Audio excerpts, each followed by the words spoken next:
Assalamualaikum warahmatullahi wabarakatuh. Bismillahirrahmanirrahim. Alhamdulillahi rabbil alamin. Wassalatu wassalamu ala asyrafil anbiya'i wal mursalin wa ala alihi wa sahbihi ajma'in. Qala Allah Ta'ala fi kitabihil karim, A'udzu billahi minasy syaithanir rajim. Ma nansakh min ayatin aw nunsiha na'ti bi khairin minha aw mithliha. Alam ta'lam anna Allah 'ala kulli syai'in qadir. Shadaqallahul 'azim. Tuan-tuan muslimin dan muslimat, mudah-mudahan dirahmati Allah. Kita sambung bacaan kitab kita, masih lagi berada di bawah tajuk berkenaan 15 perkara yang mendatangkan bala ke atas umat manusia. Kita telah membaca sampai pada masalah orang hina-hina menjadi penganjur kaum. Kita sambung pada masalah 180. Masalah 180. Sabda Nabi SAW lagi, wa akrimar rajulu makhafata syarri, dan dipermuliakan seseorang kerana takutkan kejahatannya. Wa ukriman, diikramkan, dimuliakan. Ar-rajul, seorang laki-laki, makhafa, kerana hormat, kerana takut syarri, akan kejahatannya. Hari yang mana Nabi kata apabila orang jahat ni orang hormat. Orang yang buat jahat, orang yang buat munkar, orang yang jadi tamsil, itu dihormati, ditakuti kerana tamsil dia, kerana jahat ni. Maka ini satu tanda mustahak turunnya bala ke atas manusia. Jadi saya baca mustahak lah. Ya, tak kira tuan-tuan silap dia dengar mustahil pula. Sebab kita tengok tajuk CD kita mustahil. Jadi dia mustahiq. Dia ada qaf di belakang. Kita sebut adalah mustahak lah, senang supaya yang buat CD nanti tak silap dah. Nanti dia macam mustahil pula. Mustahak diturunkan bala ke atas manusia, iaitu dipermuliakan seseorang dan dihormatkan dia kerana takutkan kejahatannya dan celanya. Maka yang ni yang berlaku pada hari ni. Mak bapak sekarang takut pada anak-anak kerana anak tu jahat. Nak tegur, nak marah, nanti lari daripada rumah. Biarkanlah. Tak ada dinasihat, tak ada ditegur, takut. Mak tak berani buat apa pada anak, bapak pun tak berani buat apa pada anak. Sebab takut anak tu buat macam-macam nanti. Habis-habis koman pun lari daripada rumah. Itu belum masuk lagi dipukul ni kita, dibunuh ni kita. Diam je lah. Takut dengan rempit. Dengan mak rempit pun takut sekarang. Dibunuhnya sekarang ni mak rempit. Kalau kita gehon aja tuan-tuan, 150 orang mak rempit akan kerumun kita. Dipukulnya kita dengan helmet dia. Mati. Bukan kata kita pun takut. Polis trafik pun takut. Ini yang kata Rasulullah sebut dalam hadis ini tentang tanda-tanda akan berlakunya bala Tuhan. Maka apabila datang seorang itu kepada kamu, lalu dengan segeranya engkau hormatkan dia, dan telah engkau sediakan baginya tempat duduknya daripada kerusi yang baik-baik dan bilik yang comel, dan kau sorongkan kepadanya makanan dan minuman yang sedap-sedap dan yang bagus, dan engkau duduk di hadapannya berbual, berlabur dengan sehabis-habis mesra. Di dalam itu kau sorongkan ke hadapannya barang yang mabuk seperti rokok dan sebagainya, atau apa-apa manisan. Hari ini dah kena buat dah macam itu. Kalau kenduri kenara kena buat dah macam itu. Kalau tak buat, dikutuknya. Kalau tak bagi bunga telur, tak bagi tu apa tu, beg, ni bukan lagi bunga telur lah. Satu beg dibagi. Dalam beg tu segala makneka ada. Dengan telurnya, dengan kuihnya, sapu tangannya, coklatnya, semua ada. Tak bagi yang itu, diumpat lah. Takkan bagi RM10 telur ke putih je dapat. Jadi tak nak orang kutuk, pasal buat sekarang. Tak nak orang kata, tak jadi kena buat. Takut orang kata. Yang ini yang yang berlaku di akhir zaman ni. Takut nak tegur orang, tak berani nak tegur kemungkaran, dan terpaksa membuat sesuatu sebab takut orang itu condemn pada kita. Maka semuanya itu supaya mendapat kepujian kamu, dan tiada aib celanya ke atas kamu. Dan bila berjumpa ia dengan kekasihnya, berceritalah ia, aku telah pergi ke rumah si Anu, dimulianya aku, dihormatnya aku, diberinya aku makan dan minum yang sedap-sedap, dan diangkat apa-apa manisnya dan barang yang sedap-sedap padanya. Cukup sedia elok tempat duduk dan tempat makan minum. Dan tiada dikatanya engkau itu orang tidak bagus, tiada memberi hormat, tiada memberi makan, duduk makannya di atas tanah, tiada dijamu teh sekalipun, tiada berkecek dan mesra, tiada. Yang tu yang tak mau. Kita buat biar orang puji kita. Kita buat ni biar orang puas hati. Kita buat ni biar tak ada komplain. Maka orang hari ni buat bukan lagi kerana tuntutan daripada agama, sebaliknya tuntutan supaya orang tak kutuk, orang tak ngumpat, orang tak caci. Manusia buat sekarang ni sebab takut orang caci. Manusia buat hari ni terpaksa layan hari ni sebab takut orang komplain. Maka apabila berlaku demikian, yakni menghormatkan seseorang kerana takutkan kejinya dan takutkan aibnya, maka itulah alamat mustahak diturunkan oleh Allah bala. Macam hari ni kita buat sesuatu ni sebab takut orang kata. Kita hari ni takut nak tegur, macam-macam kita tak berani cakap, takut kena boykot. Takut orang pulau kita. Tok Imam tak berani tegur makmum sebab takut makmum lari. Ustaz tak berani tegur anak murid sebab takut anak murid lari. Anak makmum pula tak berani tegur Tok Imam sebab takut Tok Imam merajuk lari. Makmum tak berani tegur jawatan kuasa surau sebab takut nanti jawatan kuasa surau kunci pintu, tak boleh sembahyang. Jawatan kuasa pun tak berani tegur jemaah. Pasal apa? Takut jemaah nanti pindah tempat lain, surau dia tak ada orang. Jadi budaya takut dan budaya takut dah jadi berebak merata dah. Tak berani nak menegur pemimpin, takut kena buat apa-apa nanti. Dan pemimpin pun tak berani tegur rakyat, takut rakyat tak engkau nanti. Dah jadi timbul satu budaya takut. Jadi kalau aku buat macam ni, risikonya macam ni. Kalau aku tegur macam ni, jadi macam ni. Jadi akhirnya perbuatan kejahatan tu dibiarkan. Tak berani tuan-tuan. Kalau kita tutup kandang babi pun tak berani kita. Sebab kita takut cina-cina babi tak sokong kita. Ini yang Nabi sebut. Wa aqrimar rajulu makhafata syarri. Lantaklah, datanglah wabak semua babi ke semua apa, lantak je. Janji ladang babi tu tak tutup, takut Cina marah kita. Dulu masa semua burung habis ayam dibunuh. Kita ingat 2-3 tahun lepas, semua burung habis ayam tu kena bunuh. Ayam kampung kena bunuh tengah tidur pula. Datanglah orang pakai baju macam angkasawat. Macam baju angkasawat, tangkap ayam bola guni di sumurnya racun, mampu ayam tu. Menur makcik-makcik di kampung, menur pakcik-pakcik ayam kampung kena bunuh. Tak apalah, sudah semua burung kata dia. Nak buat macam mana? Tabur je lah. Sekarang tu semua babi. Kenapa tak dibunuh babi? Kalau tu semua burung, bunuh ayam. Kalau tu semua babi, kenapa tak dibunuh yang babi itu? Babi tu ada imun ke? Ada immunity ke babi? Dia boleh AF masuk. Dah keluar masuk balik ke mana? Ini kita tak mahu tuan-tuan budaya macam itu. Dah kata bunuh lah. Mesir berani buat 250,000 ekor babi, mampu dia bunuh habis. Sebab orang Kristian belah tempat dia 250,000 ekor babi bunuh bagi mampu. Rakyat dia ada 70 juta di Kairah saja. Babi dia cuma 250,000 ekor. Tapi kita ni rakyat 27 juta, babi berjumlah 2,5 juta. Daripada 700 lebih tuan-tuan. 700 kandang. 27 juta, babi 2,5 juta. Tak pada tuan-tuan. Siapa yang pergi ke darah babi ni? Tapi kenapa tak ditutup? Takut nanti pengundi boykot, dipangkah calon lain. Bila wujud budaya-budaya ini tuan-tuan, sekarang kita dapat.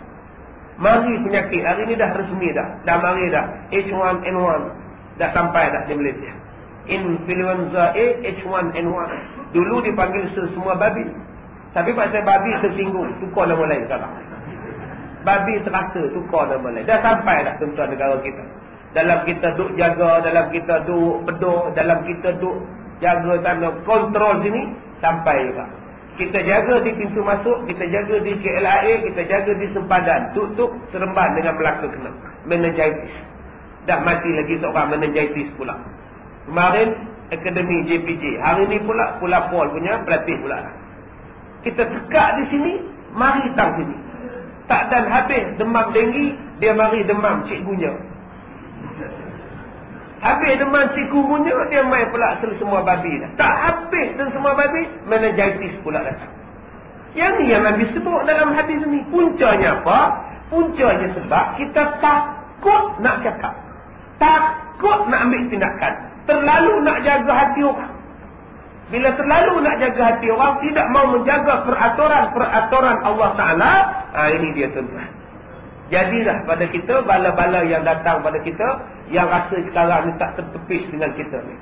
Ya, tak tertepis satu-satu di jalan raya, dengan cara balak di jalan raya. Dengan udara, dengan balak pernafasan kita.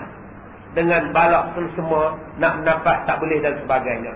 Dengan duit, dengan kemelek setan ekonominya. Dengan masalah sosialnya. Macam-macam tak tertepis. Baik. Kemudian, bahkan menghormatkan itu ialah kerana membesarkan orang itu kerana tuanya, atau kerana alimnya, atau kerana ia orang yang berhormat, sebagaimana membesar dan menghormatkan secara tarafnya, dan secara orang yang menghormatkan tiada melampau-lampau. Di dalam agama kita, nak menghormat ni tak salah. Tak salah nak menghormat ini. Dia kata kita kalau nak hormat kerana apa? Kerana membesarkan orang itu kerana tuanya. Tuanya tu kita hormat. Sebab itu bila kita pergi majlis apa-apa, naik bas kan, naik kereta api kan, naik apa benda pun, bila tengok orang tua, kita bagi tempat. Ya, seorang anak berjalan dengan bapak dia pergi kenduri kahwin. Ya, bapak dah tu, anak jalan dengan bapak pergi kenduri kahwin, cari kursi bawa kemah, dah tak ada kursi ni. Tinggal satu je kursi. Anak pergi ambil nasi, duduk situ. Bapak carilah mana-mana kursi kosong, bapak duduk dah ya.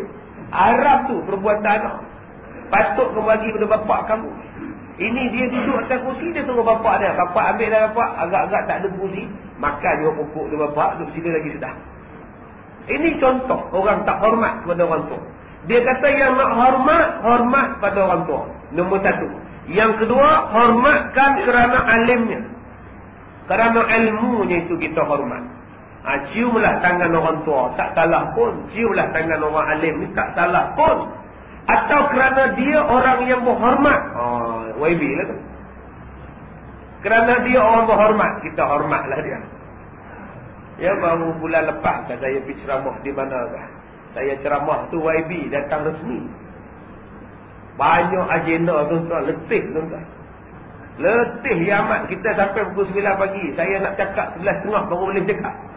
Kawan tu nak cakap, kawan ni nak cakap, persembahan ni, ya Allah letihnya. Dah lah kita letih. Sebelum saya bercakap, YB resmi dulu. Tengah dia bercakap, orang duduk bu dia. Bu, kesian tuan-tuan. Menung saya. Sampai dia kata, tuan-tuan, tolonglah hormat saya. Tuan-tuan, kesian dekat saya. Menung.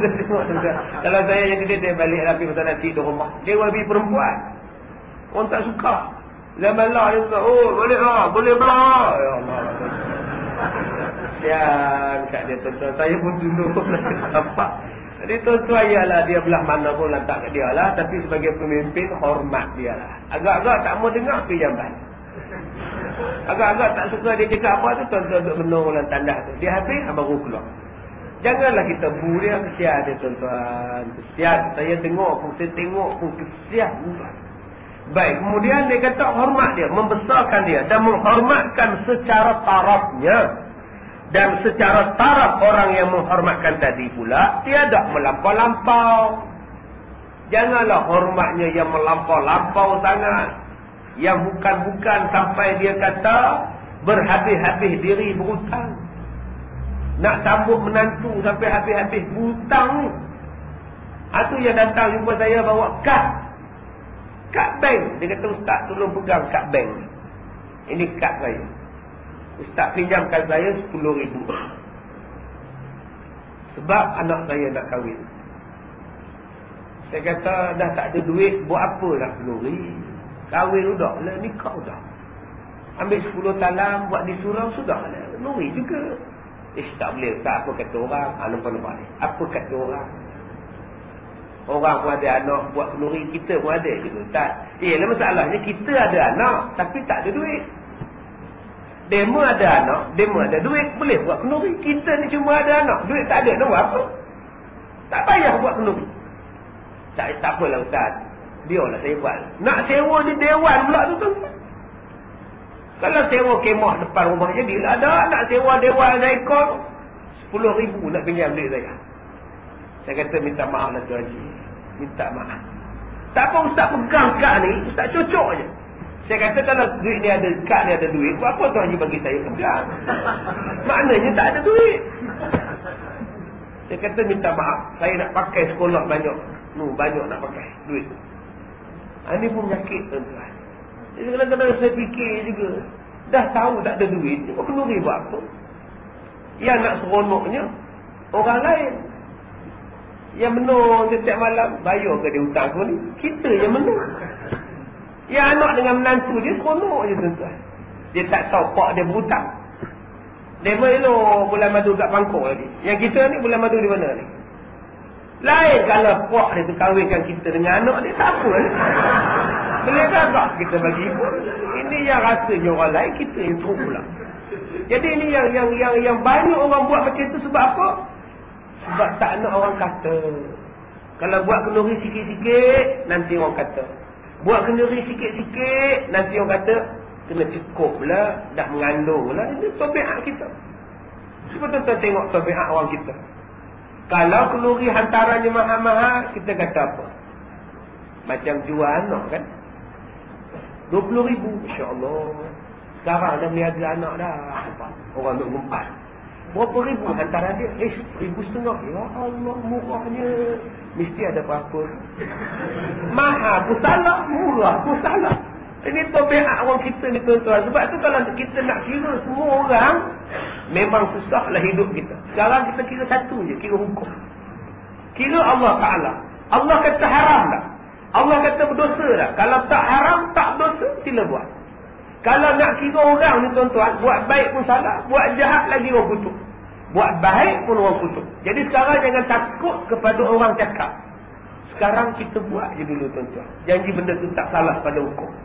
Dan dia kata, dan janganlah berhabis-habis diri berhutang dan meminjam dan berpenak lelah yang tiada berpatutan, bahkan iaitu tidaklah salah pada syarak, bahkan disuruh hormat pula, seperti masalah 181 dan 82 bagi juzuk yang ke-13 membicarakan tentang bab menghormatkan tetamu, menghormatkan orang yang datang ke tempat kita.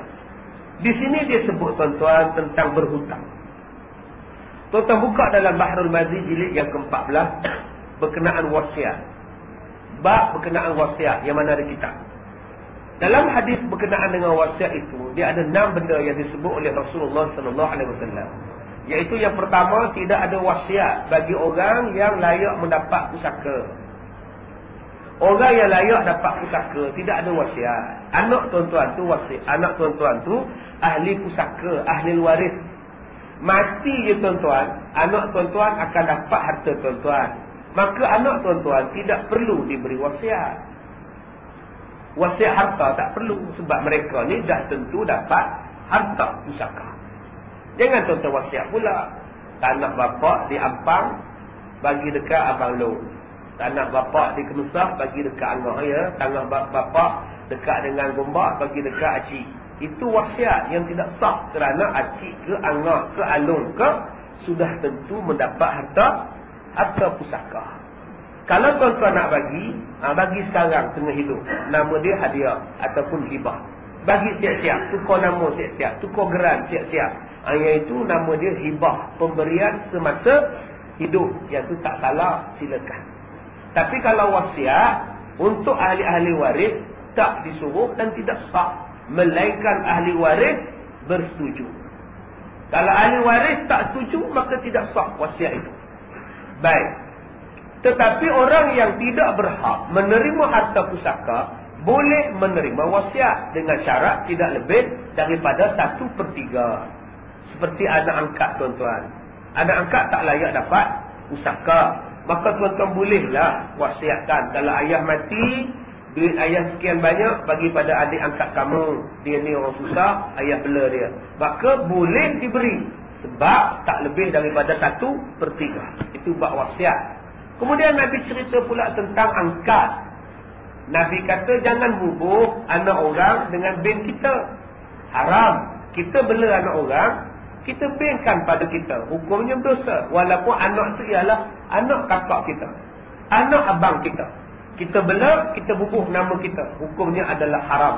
Dan andai kata kita mati, anak angkat yang dibinkan dengan kita tadi mengambil harta pusaka, maka anak angkat tadi dilaknat oleh Allah berturut-turut sampai hari kiamat. Ya, sebab dia makan harta daripada benda yang bukan harta dia. Bila dia kahwin, isteri dia makan. Isteri dia pun dilaknat. Bila dia dapat anak dia makan harta, anak dia pun dilaknat. Bila cucu dapat, cucu pun dilaknat. Sampai bila? Sampai hari kiamat. Jadi tuan-tuan berhati-hati. Yang mana ada anak angkat, jangan bubuh bin, tuan-tuan. Yang kedua, tukar nama pada bapak dia yang asal. Kalau bapak dia bukan Islam, bubuh alhamdulillah dan sebagainya. Yang ketiga, tolong pastikan bahawa dia tidak dapat harta pusaka. Melainkan kalau ahli-ahli waris bersetuju nak bagi pada dia, silakan dapat. Kamu atas belas ihsan kami bagi harta, silakan, boleh. Kalau tuan-tuan nak bagi juga pada anak angkat, tolong wasiatkan tak lebih daripada 1/3. Kalau takut tak sempat wasiat, bagi sekarang. Tak salah, dipanggil sebagai hibah. Yang ketiga dalam hadis tu Nabi sebut tentang isteri. Tentang isteri. Rasulullah melarang isteri membelanjakan harta suami tanpa izin suami. Harta suami itu apa? Motor, kereta. Ustaz-ustaz kampung dulu kata apa? Kereta kah? Motor kah? Boleh faham tak? Kita ni kalau pakai motor kah, kereta kah, sopalah, motor kah, kereta kah, semua kereta belakang. Ustaz kampung-kampung dulu kan. Jadi suami punya harta, isteri tak boleh belanjakan, tak boleh gunakan tanpa izin suami. Tak boleh. Suami pergi krosos, dilangkaui 2 minggu. Suami kata, Pak, jangan guna kereta ni dan jangan bagi pinjam kereta ni. Suami tak bagi. Datang adik si isteri. Kakak, pinjam je kereta Abang Mat. Nak pergi Putrajaya, ada pertunjukan belon. Jadi haram kakak bagi, walaupun yang nak pinjam ialah adik sendiri. Haram, pasal jaga harta suami sampai tahap macam itu. Yang keempat itu Nabi sebut, yang mana berhutang, tolong bayar. Ni penyakit kita ni. Hutang pandai, bayar tidak pandai. Sekupang tuan-tuan hutang tak bayar, tergantung tuan-tuan untuk masuk syurga. Tuan-tuan tak bayar hutang, amalan semua tergantung. Tak terangkat ke langit. Tak lama lagi kita nak sambut ni, nisfu Syaban. Ada beberapa golongan yang tidak diterima ibadat walaupun dia baca Yasin malam tu 30 kali Yasin. Malam nisfu Syaban ni. Rejab Syaban tak lama lah. Tuan-tuan kadang-kadang baca Yasin sampai 3 kali. Malam nisfu Syaban. Sekali baca doa, kali kedua baca doa lain, kali ketiga baca doa lain. Padahal kalau baca sekali pun cukup dah. Tapi tabiat kita nak baca juga 3 kali. Tetapi tuan-tuan kena ingat, ada 18 golongan yang tak terangkat amalan pada malam 15 Syaban itu. Siapa dia? Orang yang hutang tak mau bayar. Selagi dia tak bayar hutang, bukan dia tak mampu, bukan dia tak ada duit, saja-saja dia lengah-lengahkan pembayaran hutang. menjadikan tuan-tuan ibadat ditolak. Letih tuan-tuan. Orang berhutang ni menipu tak tinggal. Minggu depan aku bayar. Minggu depan aku bayar. Lah, dah 10 kali dah minggu depan. Tak bayar-bayar lagi. Kadang-kadang buat rumah tak bayar pada tukang. Tukang guna duit sendiri, siapkan rumah. Bila habis rumah, dia dah duduk, dah berak kencing dalam rumah, duit tukang dia tak bayar. Jenis apa punya orang ni tuan-tuan? Sedangkan Nabi kata dah, bila kita upah seseorang, sebelum kering peluh dia, bayar pada upah dia. Nabi pesan, sebelum kering peluh seseorang, bayar upah dia. Ini bukan kata kering peluh, kering habis dah. Tak bayar-bayar lagi tuan-tuan. Semayang rajin, jemaah rajin, mengaji rajin, hutang tak rajin bayar. Dia hutang sana, dia hutang sini, dia tutup sana, dia gali lubang sini. Ni kita dah baca ni tuan-tuan, orang yang macam ini tidak diterima ibadatnya. Berjaga-jaga. Yang kelima disebut di situ dalam hadis tu, orang yang menjamin. Orang yang menjamin orang lain berhutang. Kalau dia tak bayar hutang, penjamin kena bayar hutang. Ini Nabi pesan. Kita jamin satu budak hutang. Budak tu tak bayar, kita kena bayar hutang budak. Ini hukum menjadi penjamin. Baik, kita sambung. Wasyuribatil khumur. Dan banyak orang meminum arak. Lah ada pula bir tak mabuk pula. Nah, apa ishtaq apa nama? Ya, ishtaq. Bir tak mabuk. Udah bir tak mabuk pula. Kalau dah tak mabuk, yang kata pun nama bir tu apa? Buk ishtaq sudah lah. Yang kata pun nama bir tak mabuk tu apa? Bir tidak mabuk. Bir halal. Yang kata pun bir tu apa? Faham pada kita semua, bir tu semua haram. Faham pada kita, bir tu nama arak, jenama arak. Faham orang bir ni haram lah. Serupa dengan babi lah. Ada babi halal? Babi halal? Tak ada. Serupalah dengan bir. Teruslah guna nama bir, bubuhlah nama minuman ishtaq. Sudahlah. Minuman macam ni, minuman apple, Zapple, tak apa. Semua orang tahu. Yang kita gatai bubuh nama bir, pasal apa? Nak cari glamour. Ini kena tarik balik. Bir halal. Ya, orang tak mau tu. Balik pada asal balik pun nama ishtaq sudah. Susah bubuh nama lain. Ya, bubuhlah nama, apa nama, jangan menggunakan nama-nama yang haram ataupun yang menjurus ke arah yang haram. Baik, sesungguhnya apabila banyak jadi orang minum arak, maka ialah satu daripada tanda mustahak diturunkan azab Allah. JKS 3435, lampu kereta tak padam. JKS 3435, tolong padam lampu kereta. Baik, kemudian maka di sini telah ditanyakan orang, adakah minum arak itu dari belum Islam sampai kemudian sampai zahir Islam telah ada orang yang minumnya, maka betapa pula mustahak turun bala. Dia kata, ustaz, orang minum arak ni ustaz, zaman dulu dah ada dah ustaz. Zaman dulu dah ada. Bukan sampai sekarang je. Kapal Titanic yang tenggelam tu pun orang jumpa arak dalam dia masih elok lagi. Dalam botol-botol ni. Malah kapal-kapal yang tenggelam dalam Selat Melaka, yang tenggelam dalam Laut Cina, ada botol-botol arak yang boleh diminum lagi. Jadi daripada dulu ustaz, macam mana yang kata turun bala tu? Maknanya turun bala ni sentiasa turun bala ke ustaz? Baik, jawapannya. Bermula yang dimaksudkan di sini ialah terjadinya banyak meminumnya dan berkembang ia di merata-rata ceruk. Ya, pada tahun dulu-dulu orang minum arak, tapi orang tak pernah minum di kapal terbang. Sekarang orang minum berselerak di kapal terbang. Dulu orang minum menyorok-nyorok arak. Sekarang orang minum tutup jalan, letak meja di kaki lima, letak meja kursi di kaki lima, pakat duk minum arak. Dulu puak-puak Cina minum arak, puak-puak Hindu pun minum arak, tapi dia minum seorang-seorang dia. Sekarang minum dengan satu dataran yang luas, satu laman yang luas, kaki lima boleh tutup kedai, dihias dengan yang hebat-hebat, kedai yang hebat-hebat. Yang ni yang maksudnya. Arak bukan setakat diminum saja. Arak tu dah jadi sumber pelaburan yang sangat menguntungkan. Arak diletakkan pada jersey bola.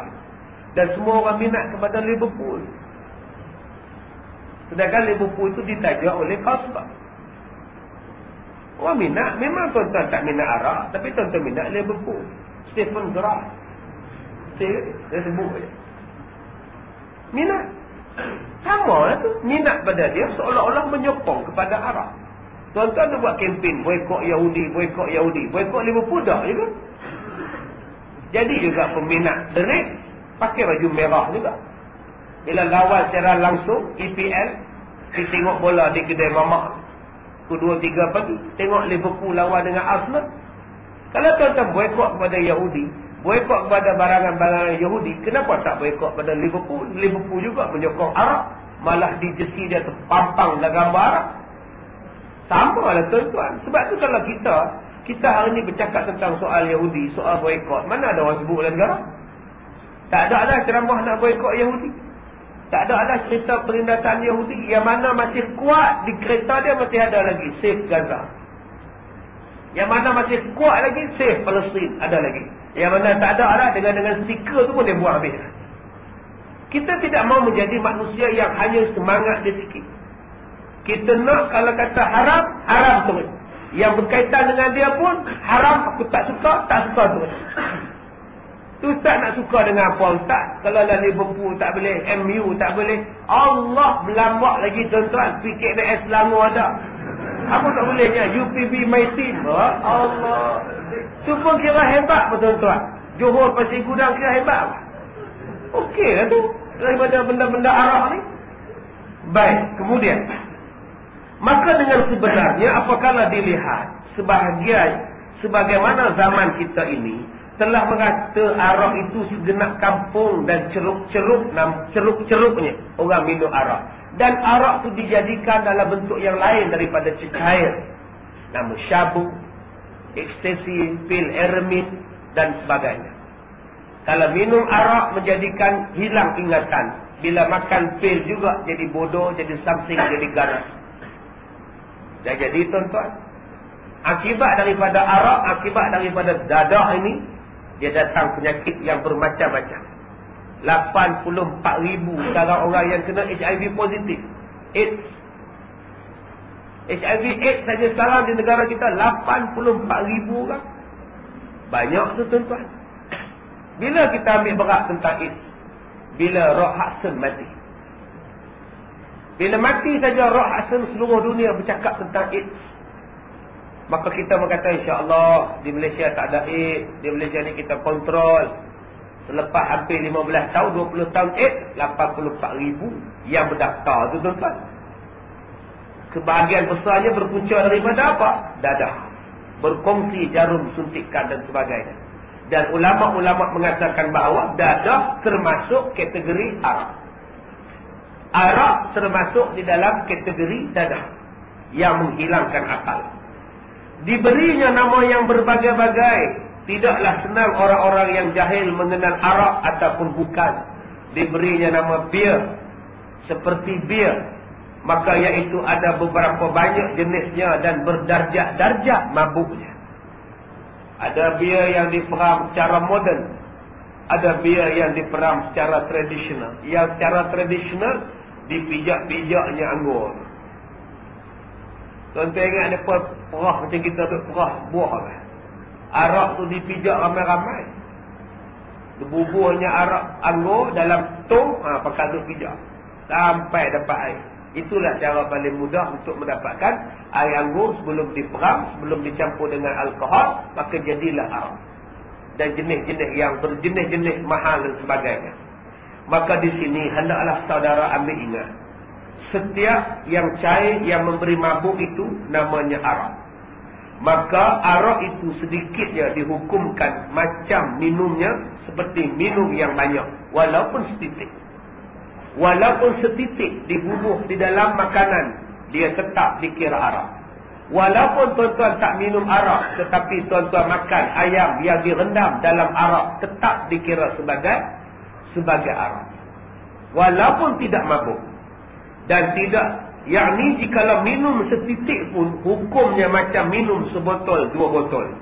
Dan tidaklah boleh diminum akan dia dibuat kata ubat, kerana dia bukan ubat. Orang dulu-dulu kalau bersalin, dia minum sejenis arak untuk menghangatkan tubuh isteri yang bersalin itu. Haram hukumnya. Lah kita dah semakin tahu tentang agama, kita semakin faham tentang agama, kita tak minum dah benda tu. Dulu pakat duk minum tuan. Isteri bersalin, bagi minum. Dalam pantang bagi minum, konon-konon nak panas. Tidak ada ubat untuk kegunaan arak. Arak tidak ada ubat, melainkan darurah. Tuan-tuan makan nasi, tercekik tulang. Tercekik tulang ni, air apa pun tak ada. Tinggal arak saja. Tunggillah arak, janji tulang tu tenggelam. Yang tu tak apa, darurah.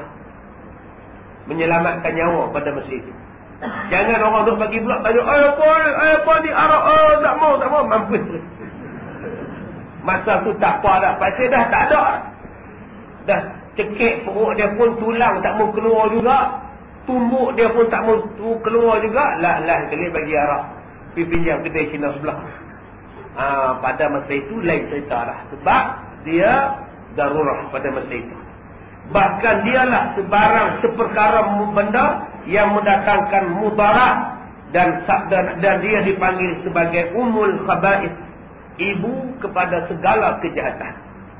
Tuan-tuan tengok pada dadah, atai-atai dadah, mula-mula dia curi duit kawan-kawan, lepas tu dia curi duit mak bapak. Bila mak bapak tak ada duit, dia curi duit jiran-jiran dia. Bila jiran tak ada duit, dia curi harta masjid, harta surau. Bila masjid surau pun duit tak ada, dia rompak bank, rompak kedai. Daripada dadah dia boleh jadi zina.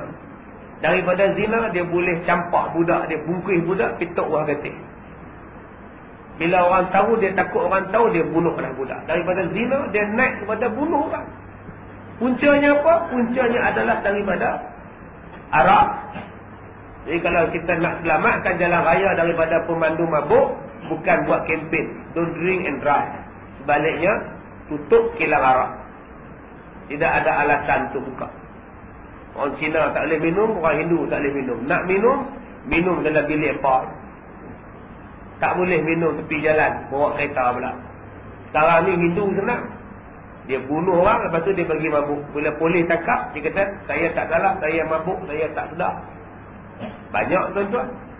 Lepas dia bunuh orang, dia bakar orang. Lepas tu geng hak bunuh orang ni bakar dia minum mabuk. Bila polis main tangkap, semua mabuk. Masuk mahkamah, semua buang kes. Sebab mabuk. Hak mati kena bunuh tu macam.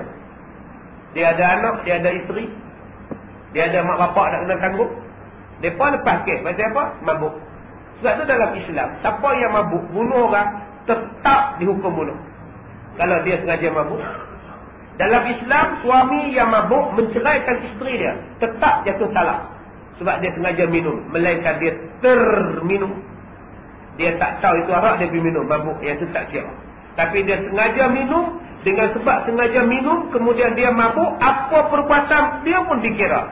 Baik dia bunuh orang, baik dia mabuk, dia ceraikan isteri dia, hukumnya ialah jatuh dengan sebab sengaja dia minum arak. Baik, walubital harir. Laki-laki banyak memakai sutra. Yang seterusnya, bala berpunca daripada laki-laki banyak memakai pakaian sutra. Dengan diberikan bermacam-macam alasan. Ada yang kata sutra ni sutra campur, bukan original Ustaz. Ini bukan pure Ustaz ni. Ni campur ni. Ada yang kata pula ni Ustaz ni sutra Korea. Yang ni Ustaz ni sutra Cina. Yang ni sutra Kelantan.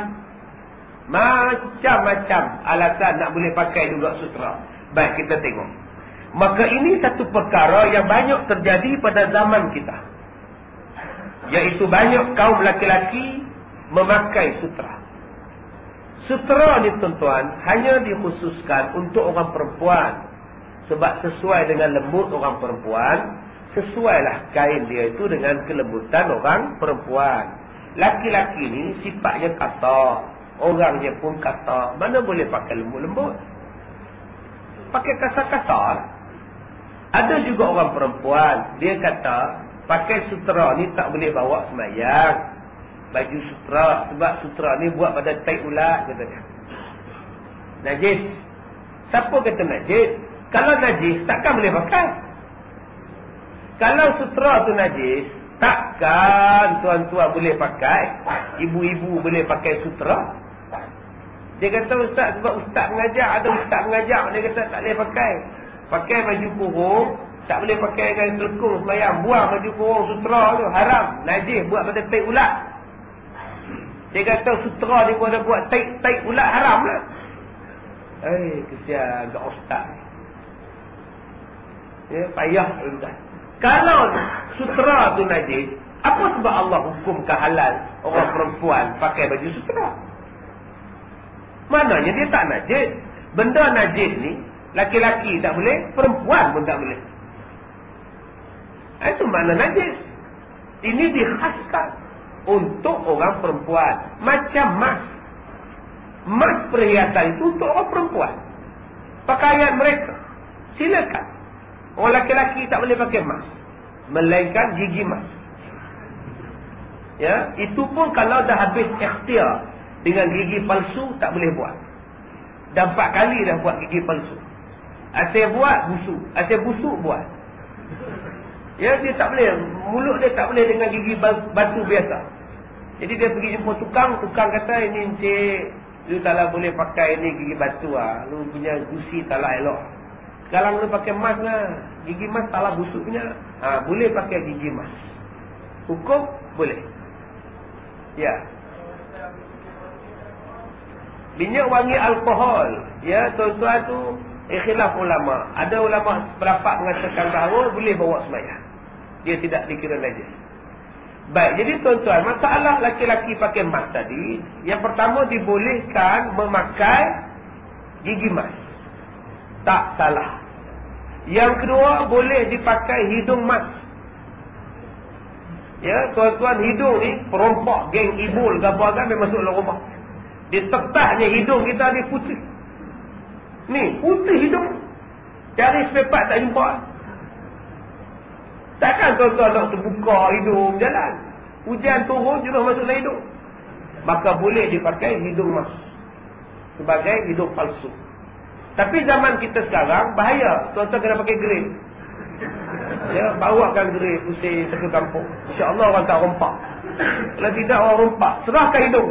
Baik, dan yang ketiga dibolehkan untuk orang lelaki pakai pisang mas. Ayat tu tak apa. Ayat tu tak apa. Simpan dalam poket tuan-tuan. Nak sembahyang tadi, nak makan pisang tu nak sembahyang. Simpan poket pisang dalam poket. Nanti sembahyang, lepas sembahyang makan. Tengah sujud, relai pisang mas jatuh boleh. Sujud lagi kedua, bangkit tak ada lah pisang. Ya, dia boleh ambil pisang mas. Baik, perempuan mas halal untuk mereka. Tapi laki-laki walaupun haram pakai, boleh jual. Laki-laki cuma haram pakai mas. Jual mas tak apa. Laki-laki haram pakai sutera, jual kain sutera, baju sutera, silakan. Sebab itulah dia tidak najis. Baik, tetapi laki-laki diharam pakai sutera. Sebab saya katakan tadi, sifatnya berbeza untuk laki-laki. Dan telah dipermudah-mudahkan mereka akan hukum.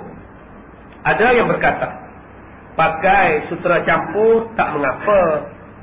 Ada pula yang kata, sutera yang asli sikit, yang campur banyak, tak apa.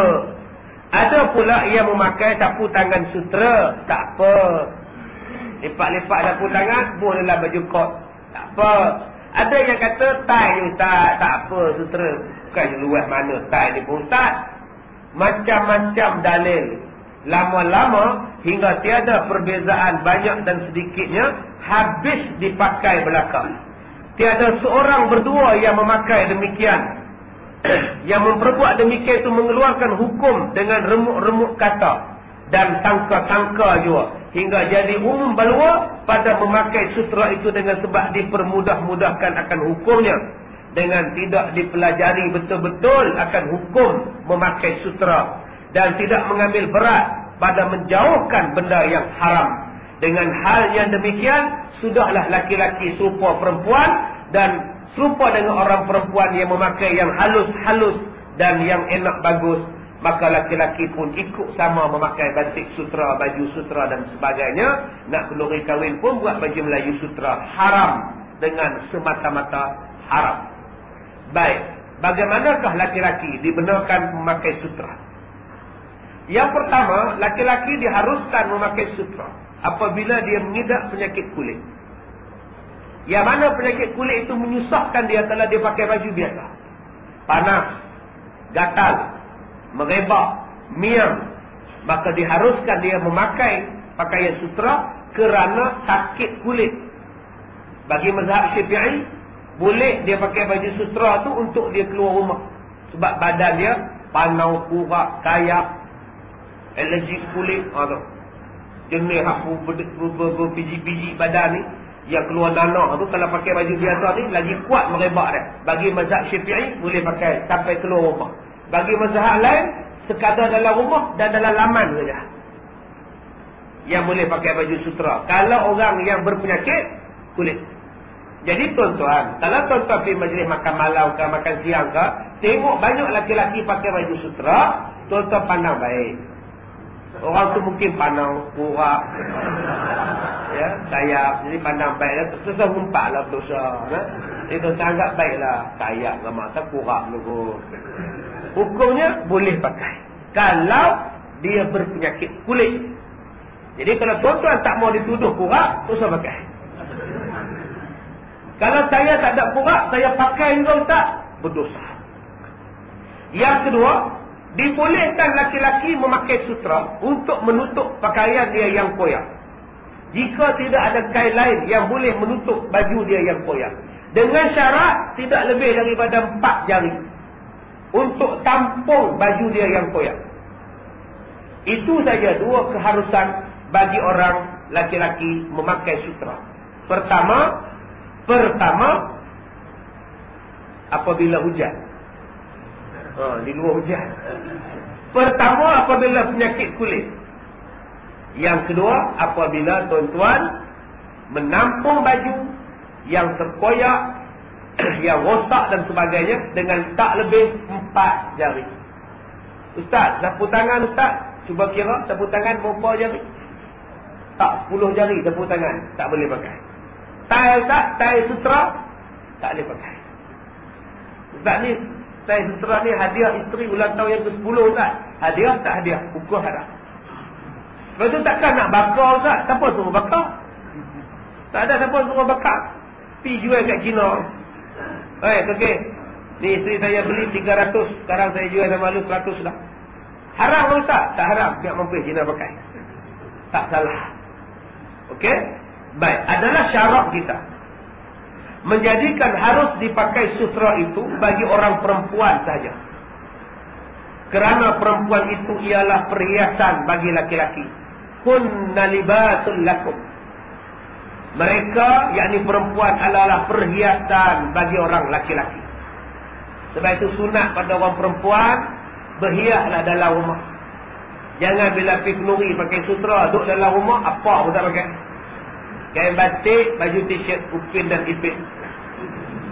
Pakailah baju sutra. Dia kata, Ustaz nak buat kerja Ustaz. Kalau berjalan tu boleh. Tak buat kerja ni nak sapu tampah lah, basuh pinggan lah Ustaz, foto lah. Biarlah kita pakai untuk suami. Makan nasi suami tu dengan bersutra kita layannya.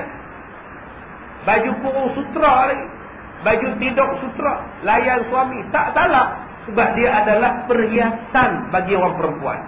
Maka patutlah ia berhias dengan barang yang halus dan licin. Abang-abang pun belilah barang-barang ni bagi kat isteri yang halus dan licin. Ini licin, lengan tak ada apa. Yang tu banyak. Tengkok pun licin, tak ada apa. Jari pun licin, tak ada apa. Dia ada perhiasan. Kunna libasul lakum wa antum libasul lahun. Supaya menyukakan suaminya. Dan pula munasabah daging sutra itu dengan perempuan. Kerana kulit perempuan halus. maka halus bertemu halus menjadi manislah ia, dan menjadi perempuan seperti hias bagi suami. Kemudian apabila datang si laki-laki pula mengambil sutra, dibuatnya pakai macam perempuan kerana bermegah-megah, baju batik dia 500, 1,500, bermegah-megah, maka sudahlah memperbuat barang yang ditegah oleh syarak serta menyerupai perempuan yang halus kulitnya. Maka itulah sebabnya yang Nabi sabdakan, apabila banyak laki-laki memakai sutra, maka menunjukkan satu tanda mustahak diturunkan oleh Allah bala. Yang seterusnya, wastukhidatil qainat wal ma'azif. Bala yang seterusnya ditempat kerana diambilnya perempuan-perempuan menjadi penyanyi dan bunyi-bunyian petik tangan. Hadis yang seterusnya ialah punca mendatangkan bala apabila diambilnya qainat. Al-qainat maknanya penyanyi-penyanyi perempuan. Diagung-agungkan, diberikan kehebatan, anugerah, pujian, diberikan ruang yang cukup banyak dalam media, sehinggalah apa pergerakan, perbuatan penyanyi-penyanyi semua menjadi pengetahuan umum masyarakat. Adalah hal ini satu perkara yang amat sukanya orang-orang sekarang. Bukalah akademi apa pun, berselera orang nak masuk. Akademi Fanta Tia-Tia, ramai orang masuk. Mentori, orang masuk. Masuklah 1 in Millionaire, semua orang nak masuk. Pantang, yang orang tak nak masuk, musabakah. Dia tak tahu teripah. Yang tu je dia tak tahu. Mana ada tuan-tuan orang nak masuk musabakah, marhabat, barzanji, tak ada. Tapi bab nyanyi ni masuklah. Banyak orang masuk. Tiada satu keramaian yang menghabiskan suka hati mereka melainkan dengan perempuan menyanyi. So saya cakap banyaklah tuan-tuan. Nak buat program apa pun kena ada menyanyi. Mai orang besar datang kena iring dengan penyanyi. Jadi umum, jadi wajib dah. Sekarang tak ada penyanyi tak meriah. Nak sambut hari setiausaha, penyanyi. Nak sambut hari ibu, penyanyi. Nak sambut hari bapa pun kena penyanyi. Nak buat kempen apa pun, penyanyi kena ada. Nak bagi orang ramai datang dengan ceramah pun, panggil penyanyi. Nak bagi pampir ramai pun, penyanyi. Semua letak penyanyi. Sampaikan nak buat musabakah, selingan dia pun kena panggil penyanyi. Nak bagi orang datang. Maka disambutlah oleh mereka dengan jemputan berhabis-habis wang. Satu lagu 5,000, 3,000. Kena 5 lagu, 25,000. 10 tahun menyanyi, juta punya duit. Juta tuan-tuan. Nak bagi barang laku, lantik jadi duta produk. Panggil produk sini, artis jadi duta. Bawa produk ni, artis jadi duta.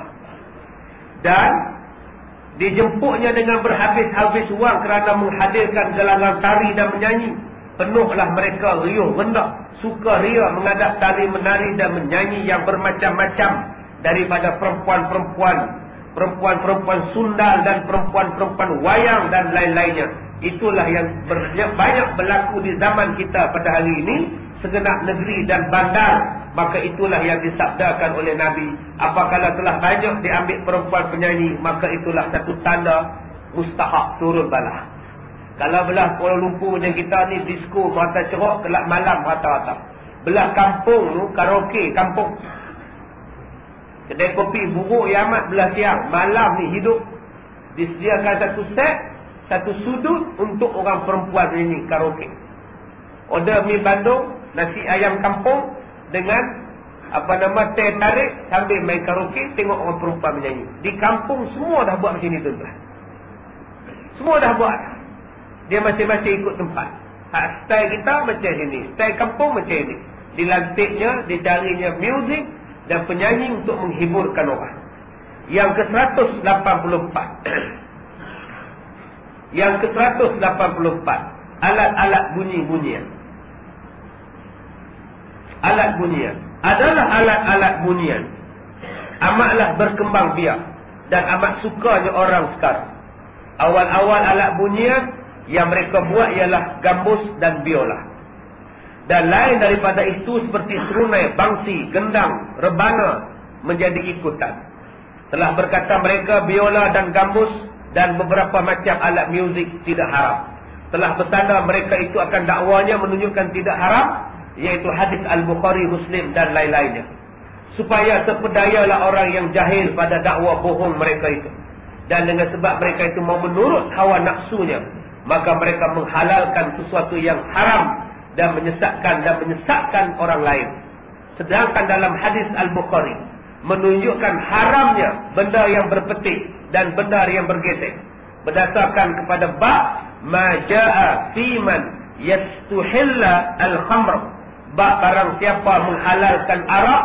Dalam kitab Bukhari, Sahih Bukhari disebutkan bahawa haramnya dan adanya hadis yang mengharamkan alat-alat muzik. Maka tidak ada sekali-kali hadis yang menunjukkan harus alat bunyi-bunyian di dalam mana-mana kitab sekalipun. Ingatlah wahai saudara yang takutkan sesat, janganlah terperdaya dengan perkataan orang yang mengatakan halal gambus, halal biola dan sebagainya. Kerana telah jadi pada zaman kita pada hari ini banyak bunyi-bunyian. Itulah menandakan satu benda yang mendatangkan bala daripada Allah Subhanahu wa taala. Dan yang terakhir kata Rasulullah, orang sekarang mengutuk dan mencaci orang-orang dahulu. Kita boleh dengar balik, orang tak percaya pada mazhab, orang kutuk Imam Syafi'i, orang petikaikan Imam Maliki, Hanafi dan sebagainya. Ini satu perkara yang patut kita takut, iaitu perkara orang sekarang mencaci orang dulu-dulu. Maka sekarang telah berlaku orang berani menzahir dirinya, mencaci orang dulu-dulu, orang tua-tua dulu, orang ulama-ulama dulu, seperti berkata, kita ni mundur sebab orang dulu-dulu sikit-sikit haram, sikit-sikit haram. Dikatanya menjadikan di bawah perintah orang dan menjadikan kita dalam keadaan jahil. Kitab-kitab lama ni menjadikan kita tak terbuka pemikiran. Kemudian dikatanya kita tidak berkemerdekaan, dijadikan kita ni hina, miskin dan bodoh. Dikatanya lagi ulama-ulama dulu itu zaman bodoh dan ulama sekarang adalah ulama yang moden dan cukup pintar. Dikatanya lagi ilmu-ilmu sekarang banyak dan zahir perkara yang sulit. Zaman kita lah segala akal bersuluh dengan neraca bermacam-macam pengetahuan. Zaman sekarang ni orang dah celik nak kemerdekaan hur cara Islam sejati. Zaman kita cukup alat kelengkapan dan sebagainya. Dikutuknya orang yang macam-macam ulama-ulama dulu, tak sesuai dan sebagainya. Maka apabila berlaku yang tuan-tuan perkara yang disebutkan tadi, ya, dia sebutkan di bawah tu, ya, di bawah tu dia sebutkan pada kita, bila berlaku saja perkara-perkara tadi, maka turunlah kepada kita bala. Apa balanya? Falyartaqibu 'inda dzalika rihan hamra aw khasfan aw maskhan. Dan nantilah oleh sekalian kamu, bila 15 perkara tadi berlaku, maka akan datanglah angin merah yang menerbangkan rumah-rumah sekalian kamu dan membantun segala pohon kayu dan tanam-tanaman rebah serta runtuh menimpa dan membunuh kamu. Ataupun kata Nabi, nanti dan lihatlah Allah Ta'ala menurunkan azab, ditelan dalam gempa bumi dan pecah belah tanah runtuh menelan yang di atas. Dan yang ketiga, diubahkan rupa manusia menjadi rupa kera, beruk dan babi.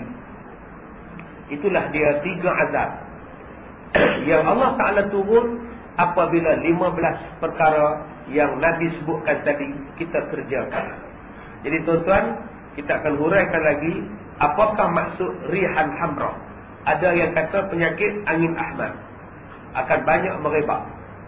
Au makhafan, gempa bumi, tanah runtuh, dibom manusia, peperangan sampai runtuh bumi, runtuh bangunan, akan banyak berlaku. Ataupun au maskhan, diubah menjadi perangai, bukan ubah jadi rupa, menjadi perangai, perangai beruk, perangai babi dan sebagainya. Yang ini saya akan kuliahkan lagi pada bulan hadapan insya-Allah. Apakah maksud 3 benda yang disebutkan oleh Nabi sallallahu alaihi wasallam?